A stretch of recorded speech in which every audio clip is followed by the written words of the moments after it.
Estamos en Masaya. Hay un cerro, hay francotiradores ahí arriba, por eso la gente se agacha. Va a tirar, calmala. Va a tirar, no se mueva.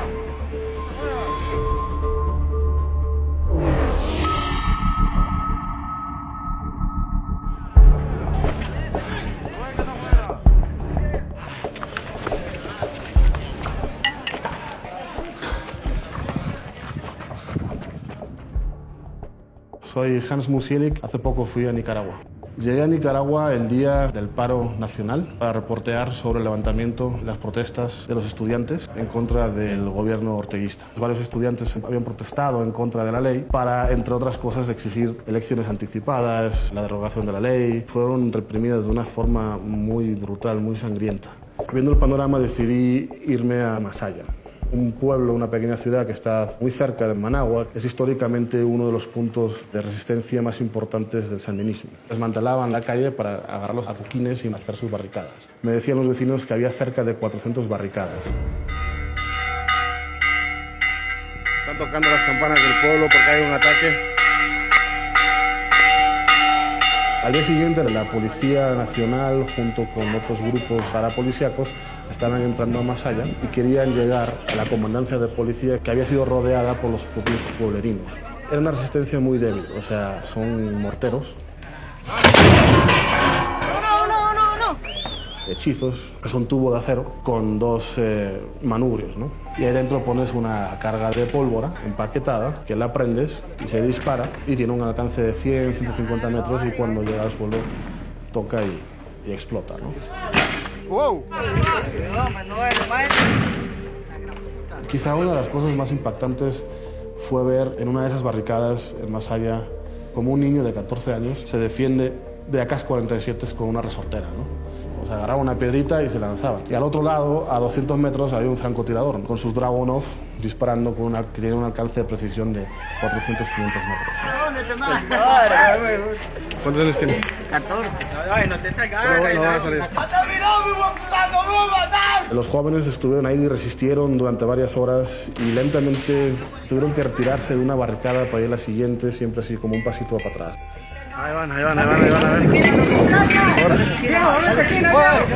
ver. Llegó un momento donde pareciera que las fuerzas del Estado no estaban avanzando, pero sí habían colocado unos policías que disparaban.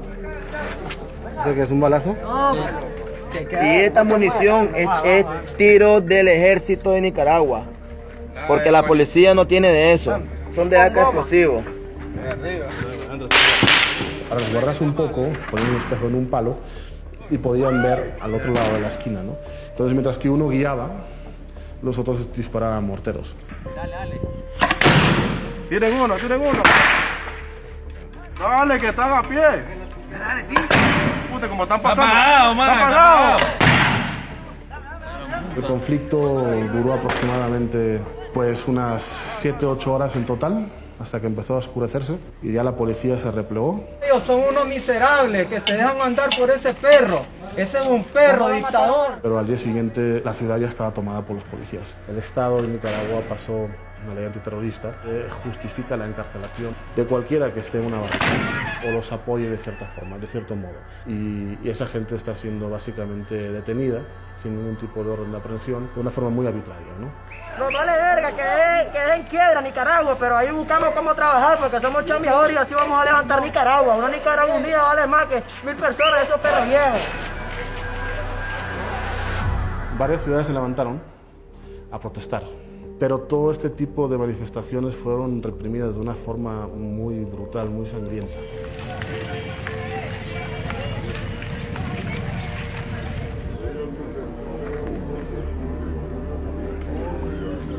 A los jóvenes se les disparó, mataron a muchos manifestantes. De esos 285 personas asesinadas, 72 presentan disparos en la cabeza y la mayoría del resto disparos en el pecho.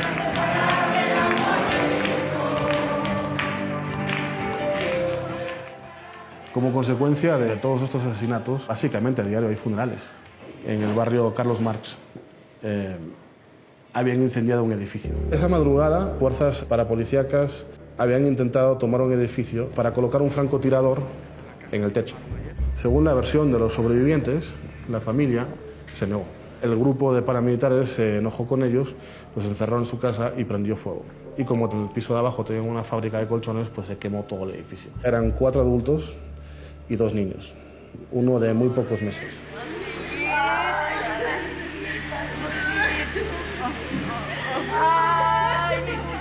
A lo largo de la caravana la gente levantaba banderas. Desde que inició esta protesta, las banderas que se levantan no es la bandera de la revolución, ahora no es la bandera roja y negra del FSLN, sino ahora la gente levantaba las banderas de Nicaragua, de su país. La gente en las calles pone la... Ustedes, el pueblo, ¿oyeron?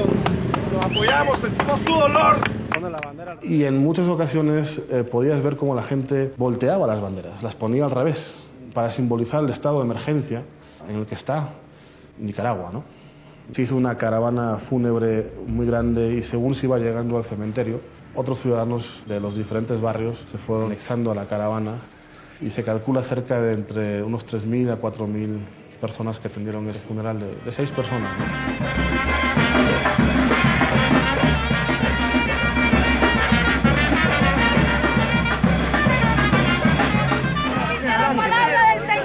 Ahí va bien, ahí va bien. El lugar para atrás, para atrás.